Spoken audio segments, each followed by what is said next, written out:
Bonjour, bienvenue sur la chaîne YouTube Mini PDLV. C'est la vidéo FAQ, foire aux questions, des 6000 abonnés. Franchement, 6000 abonnés en parlant de voitures miniatures, c'était pas gagné d'avance. Mais franchement, merci, c'est trop cool. Ça va durer encore bien longtemps. Mais en attendant, il y a plein de questions qu'on me pose très régulièrement. Et donc, je me suis dit, prenons le temps d'y répondre dans une nouvelle vidéo FAQ. Alors, pour l'instant, j'ai 23 questions qui m'ont été données. Donc, je vais essayer d'y répondre en étant assez concis, parce que sinon, la vidéo va durer 2 heures et c'est pas le but. Vous n'avez pas 2 heures et j'ai pas 2 heures non plus. Alors, première question, pourquoi ce nom ?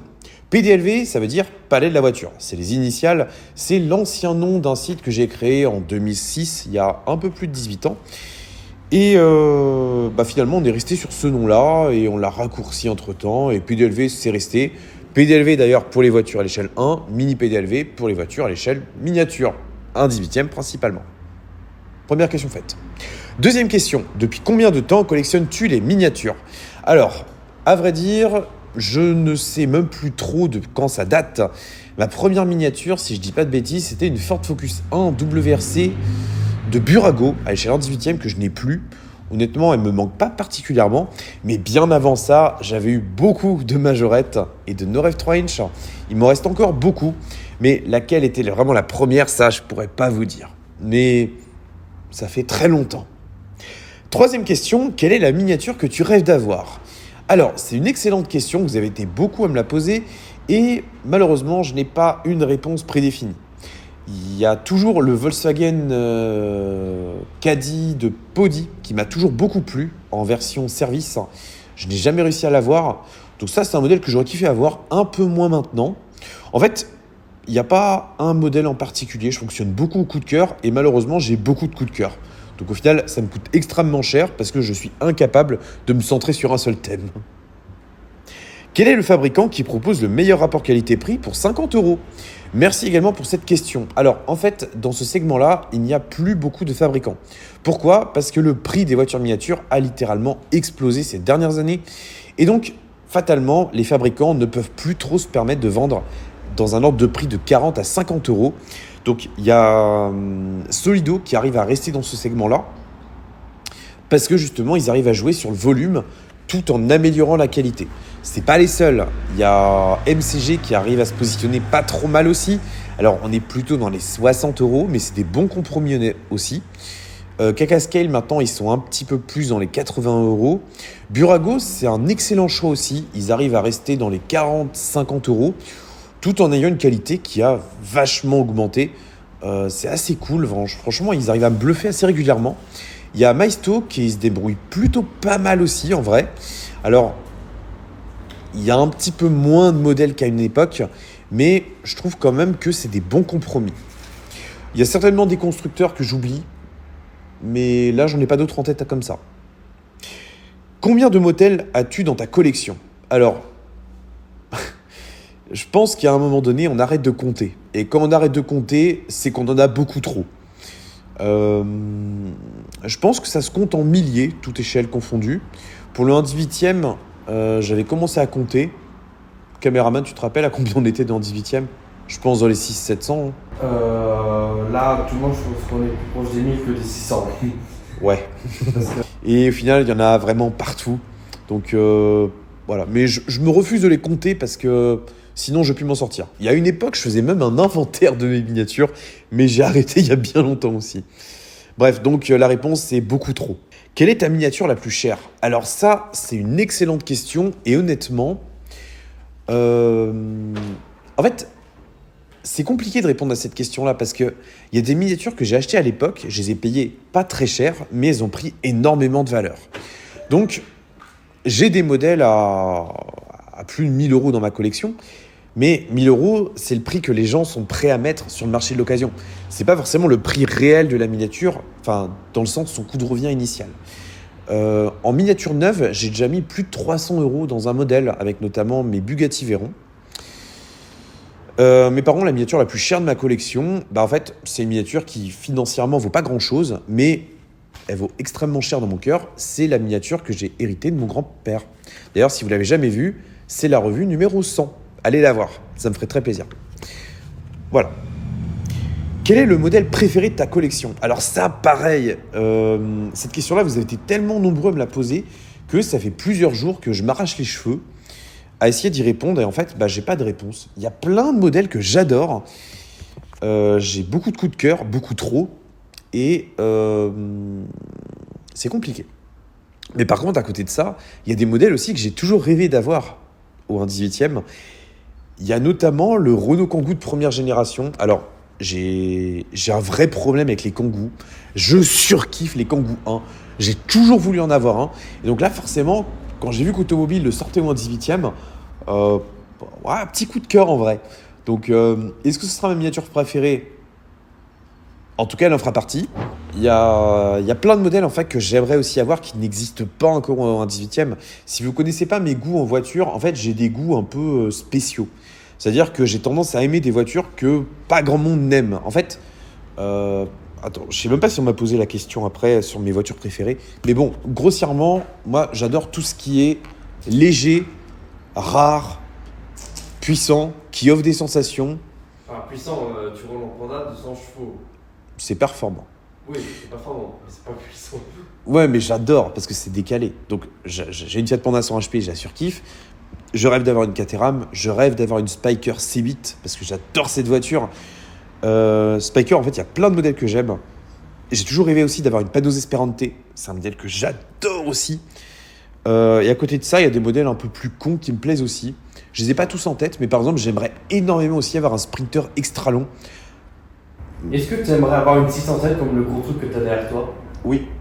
Quel sera ton prochain achat? Alors, je vais faire en sorte... Alors, les questions, en fait, vous m'en avez posé plein.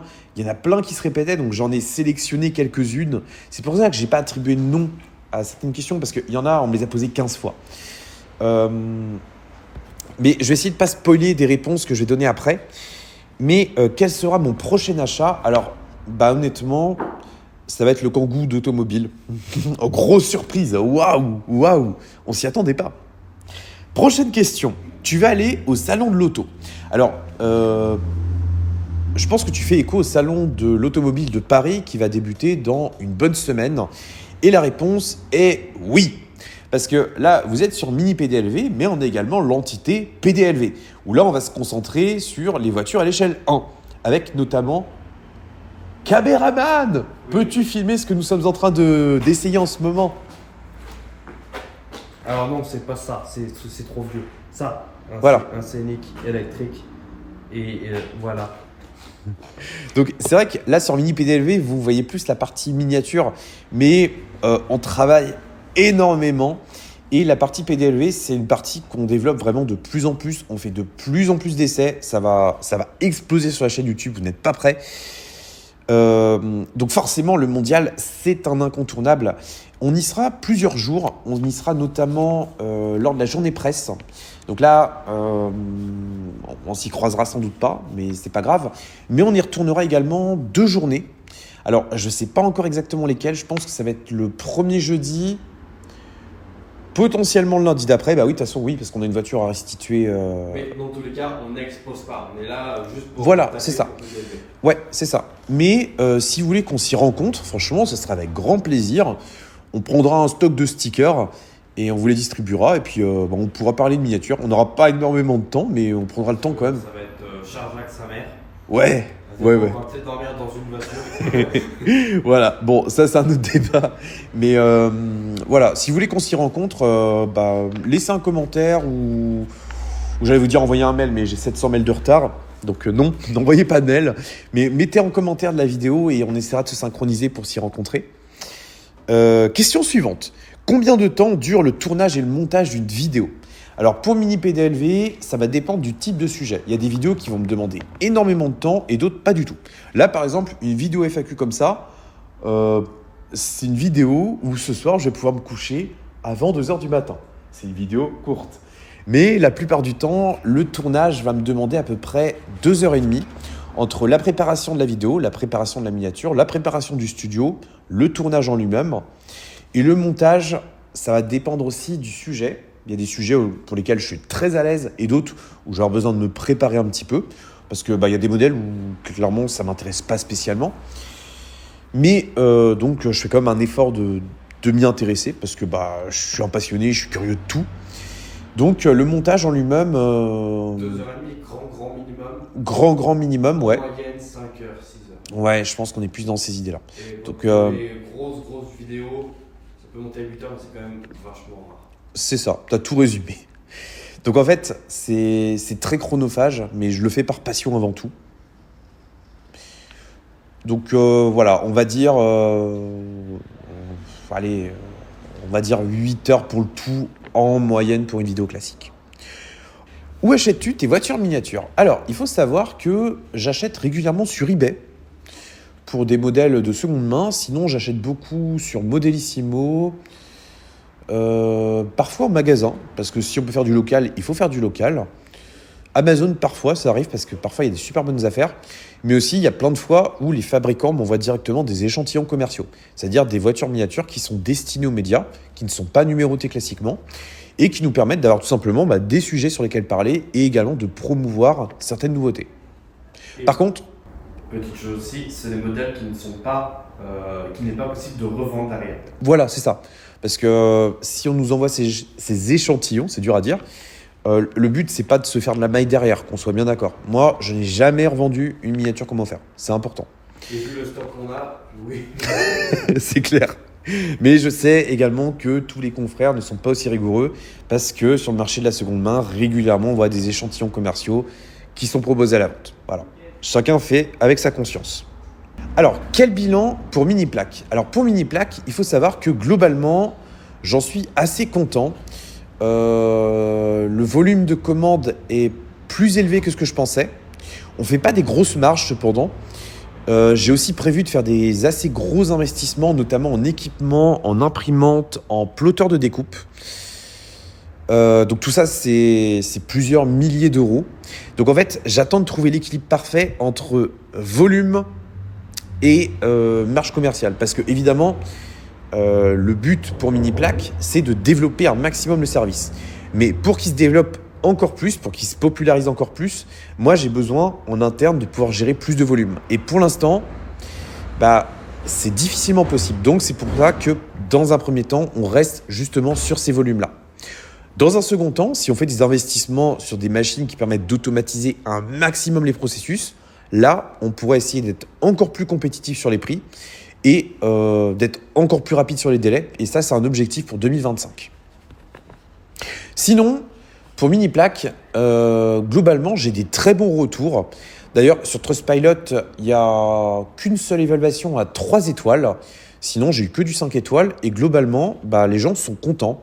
Il y a parfois eu des envois qui ne sont pas arrivés à destination. Bien sûr, on a toujours régularisé la situation, même si ce n'est pas notre fait, bien sûr. Mais globalement, non, c'est un bilan qui est positif. J'ai pas eu beaucoup de retours négatifs. Voilà. Et de toute manière, dès qu'on fait une erreur, on la rectifie systématiquement. C'est la moindre des choses. Je vais y arriver. Comptes-tu développer ton service de plaques? Alors justement, on me demande souvent, est-ce que tu pourrais faire des plaques pour tel ou tel pays? Et la réponse, c'est non. En fait, pour l'instant, il y a 7 modèles de plaques différents qui sont proposés. J'estime que c'est déjà pas mal. Parfois, il m'arrive de faire des commandes personnalisées, mais c'est quelque chose que je ne souhaite pas développer parce que c'est très chronophage. Et même si le service de mini-plaque, c'est pas des milliers d'euros par mois, loin de là, faut quand même que je garde une marge commerciale parce que PDLV, on rappelle, c'est une SARL, donc des charges énormes. Et donc forcément... Oui, je veux pas entendre ce mot. Et donc forcément, il faut dégager une marge, c'est normal. Et sur Miniplaque, j'ai déjà évoqué, ma marge est de 29 centimes TTC par paire de plaques. Donc franchement, vous voyez bien, c'est pas beaucoup. Quand il y a des commandes qui se perdent, fatalement, ça me bouffe encore mes marges. Mais le but, c'est aussi de vous faire plaisir. C'est pour ça que les plaques, on ne les met pas à 5 euros comme certains confrères. Voilà. Donc en fait, c'est la problématique qu'on a actuellement. C'est soit on garde cette cadence, mais je vois bien que le volume de plaques augmente, soit on investit massivement, mais derrière, il faut garder les volumes et il faut développer le service à mort. Donc pour l'instant, c'est en réflexion. C'est un dilemme qui n'est pas facile. C'est un dilemme qui est vraiment pas facile. Question suivante. Comptes-tu proposer aussi du 1,43 ? Alors là, la réponse, c'est direct, je vous le dis tout de suite, c'est non. Parce que, en fait, le problème, c'est qu'il y en a plein qui me demandent des plaques au 1,43, mais quand j'annonce que c'est le même prix qu'au 1,18e, bah, tout le monde me dit « Ouais, mais attends, c'est plus petit que du 1,18e, pourquoi c'est le même prix ?» Bah, en fait, tout simplement parce que moi, de mon côté, ça me prend exactement le même temps. Alors, le budget tonnerre d'impression, il y a un delta qui est tellement faible entre le 1,18e et le 1,43 que, bah, en fait, je ne peux pas les proposer moins cher. Et l'autre problématique aussi, c'est que le 1,43, bah, je veux bien le faire, mais la condition, c'est d'avoir les équipements pour et de pouvoir gérer des gros volumes. Et pour l'instant, vous l'aurez compris, c'est pas encore le cas. C'est pour ça que le 1,43, oui, ça arrivera, mais pour l'instant, tant qu'on n'a pas fait les investissements, c'est non. Faudra qu'on fasse mettre un petit moment où je te filme en train de faire les plaques et regarder comment les gens. On fera une vidéo là-dessus, ça pourrait être intéressant, je pense. Question suivante. Que vas-tu faire de l'ancien décor ? Eh ben, l'ancien décor, on va aller le voir. Bon, il n'y a pas de triche. Actuellement, il est dans cet état. Donc, il est toujours existant. Il est exactement comme on l'a quitté. Il y a évidemment pas mal d'éléments qui sont partis, mais là, actuellement, il sert surtout pour du stockage. Pour pas mal d'éléments que vous aurez peut-être l'occasion de revoir dans le décor. Donc, bon, voilà, il n'y a trop rien d'intéressant. Il y a toujours 2 modèles qui sont restés là. Mais, voilà. Pour l'instant, c'est un peu à l'abandon. Vous l'aurez compris, l'ancien décor est pour l'instant à l'abandon. Il va être recyclé prochainement. Je ne mets pas de date pour l'instant. Pour quelque chose d'autre, toujours en rapport avec le 1,18e. Mais pour l'instant, c'est pas la priorité. Question suivante. Y aura-t-il des nouveautés dans le diorama ? Par diorama, je pense que tu fais écho au studio de tournage. Oui, bien sûr, il y en aura beaucoup. Mais clairement, j'ai tellement pas de temps dans mes semaines, dans mes journées, que pour l'instant, j'ai vraiment pas pu avancer dessus. J'ai tout le matériel pour, vraiment tout, mais je peux pas. Je me couche déjà super tard, je me lève tôt, j'ai pas beaucoup de temps perso, donc non, pour l'instant, ça avancera pas, mais bientôt. C'est comme la grande miniature ou un 12. Voilà. Là, on s'est plus salon, mais depuis salon, elle a pas bougé parce que on fait des journées de 18 heures par jour, 7 jours sur 7. Voilà. À un moment donné, Il y a des priorités. notamment le sommeil et dormir. Question suivante. Tu ne manques pas trop d'espace pour stocker des miniatures ? Vas-y, on va aller voir, je vais te montrer.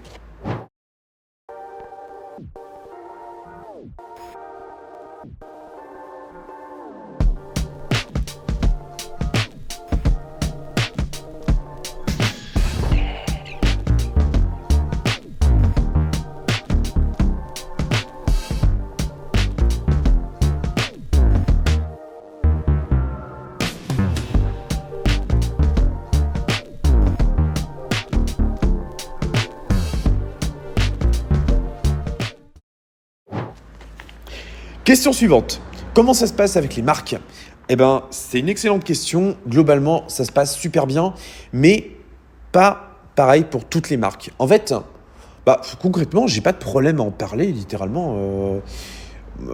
Si, il y a un point quand même. J'avais déjà fait une vidéo sur la transparence et c'est toujours en vigueur, naturellement. C'est-à-dire qu'il y a des fabricants qui m'envoient des voitures miniatures. Je l'ai dit un peu plus tôt dans la vidéo. On est déjà à 20 minutes de vidéo. Et ces fabricants-là, quand ils m'envoient les miniatures, c'est trop bien, c'est trop cool. Par contre, la seule condition que j'impose, c'est de pouvoir dire ce que je pense des miniatures. C'est-à-dire que s'il y a des points négatifs, je me dois d'être objectif envers vous, donc je veux pouvoir en parler. Je veux pas dire ouais, c'est génial, c'est génial, c'est génial. Non, c'est pas le but en fait. Le but, c'est que je puisse parler d'un produit et vous dire vraiment ce que j'en pense. Si c'est bien, je vais le dire. Si c'est nul à chier, je vais le dire aussi. C'est le dilemme en fait. Donc il y a le groupe Mini Express qui joue clairement le jeu à 200% et c'est trop cool. Merci infiniment à eux. On a des projets d'ailleurs qui vont se faire en commun. Et vraiment, j'aimerais tellement avoir une relation comme ça avec d'autres marques. Par exemple, nos rêves, on me reproche souvent de ne pas parler assez de nos rêves. Et franchement, c'est réel, c'est réel.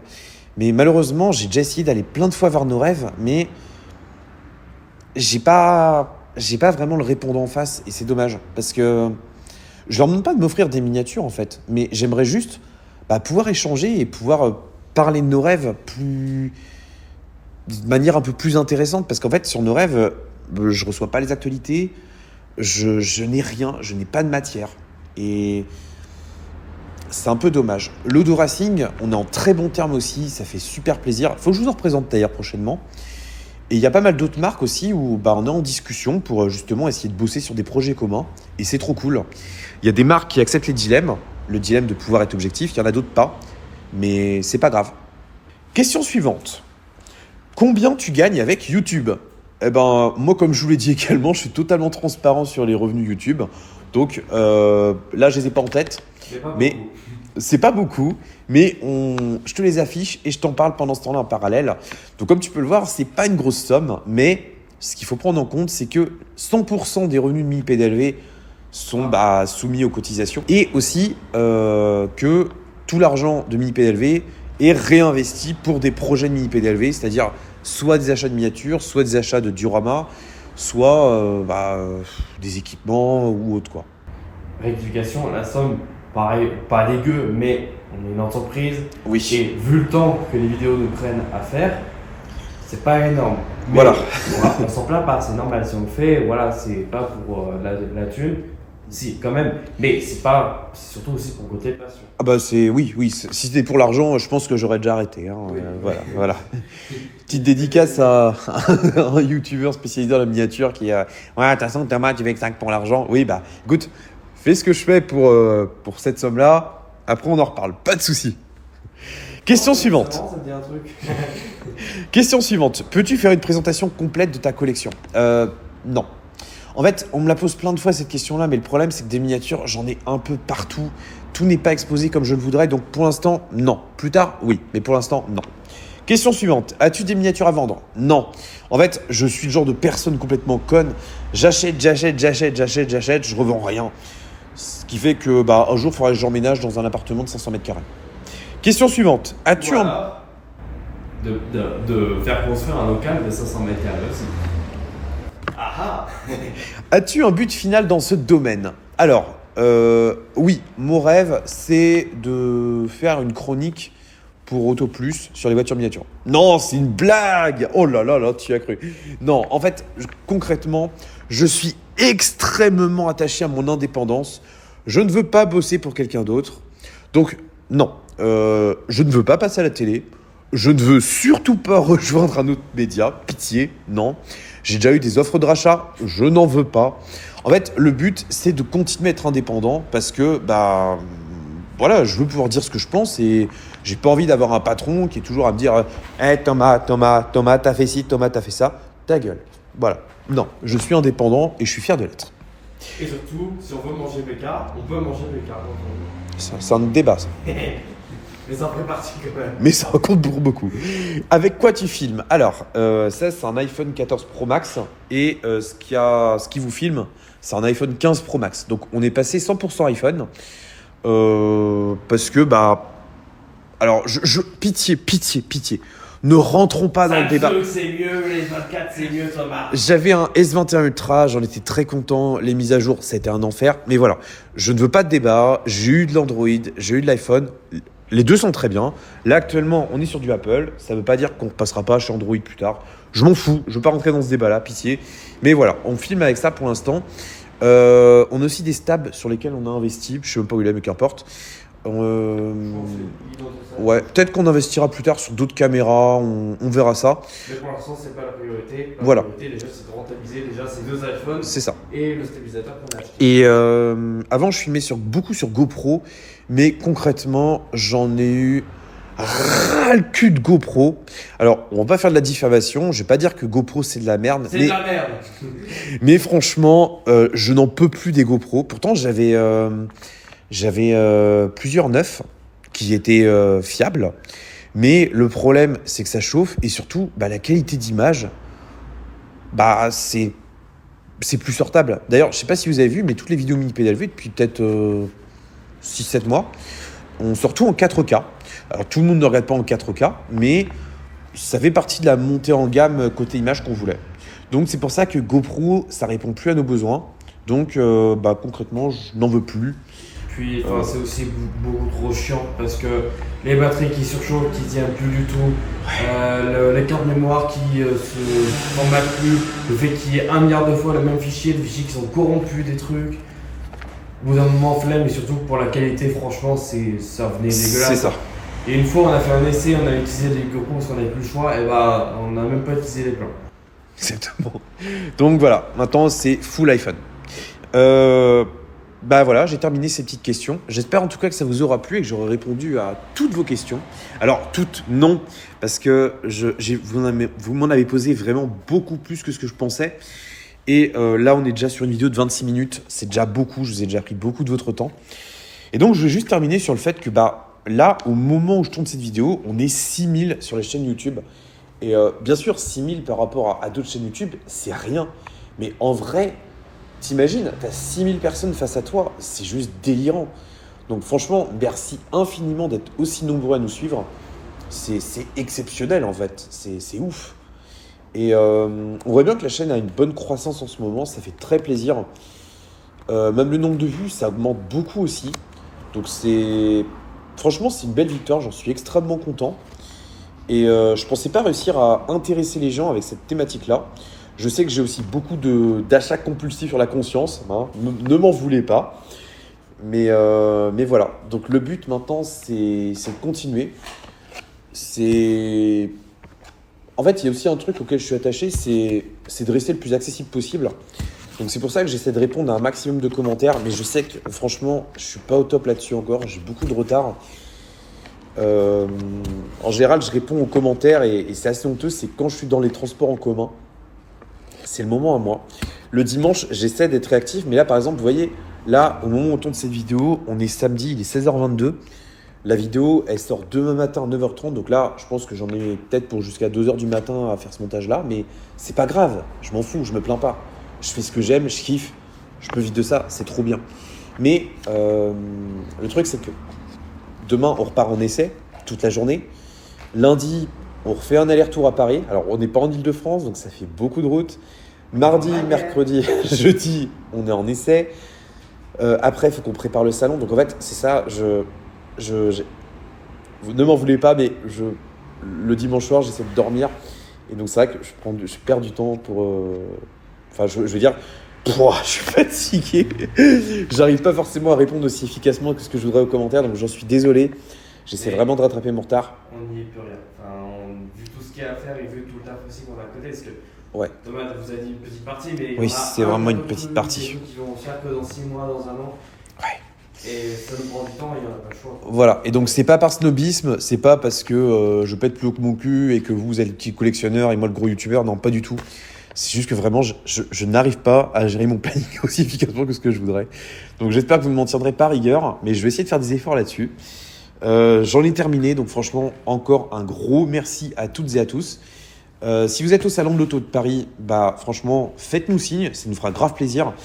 Mais par contre, si on peut juste essayer de se libérer un temps durant ces journées-là, parce qu'en fait, on va vraiment beaucoup filmer, faire des photos. Donc, dans les moments où on sera en train de préparer soit nos TikTok, soit nos vidéos YouTube, là, on ne pourra pas. Mais par contre, par exemple, sur le temps du midi, ou je sais pas, si par exemple on se libère un créneau de 10 à 11, là, ouais, clairement, on pourra prendre le temps de se voir, de parler et tout, et ça va être trop cool. Donc, ceux qui sont intéressés, franchement, mettez-nous un commentaire. Promis, ces commentaires-là, j'y réponds au plus vite. Et on essaie de se synchroniser. Pourquoi pas se faire un groupe WhatsApp ou autre, je sais pas. On voit ça. Et puis on se retrouve à Paris. Voilà. Allez, j'en ai terminé. Nous, il faut qu'on aille reprendre notre essai. Prenez soin de vous et de votre famille, conduisez pas comme des pirates, surtout en ville. Achetez pas trop de miniatures parce que ça coûte cher. Si la vidéo vous a plu, faites-moi un retour, ce serait cool. Et on va aussi essayer prochainement de faire un live. On va en faire un notamment avec Clément de chez Solido, un live d'1 heure. D'ailleurs, il faut que je le relance là-dessus aussi. Et nous, on essaiera de s'en faire un de notre côté aussi. Donc voilà, je crois que j'ai tout dit. Oui, allez, on retourne au rendez-vous. Salut!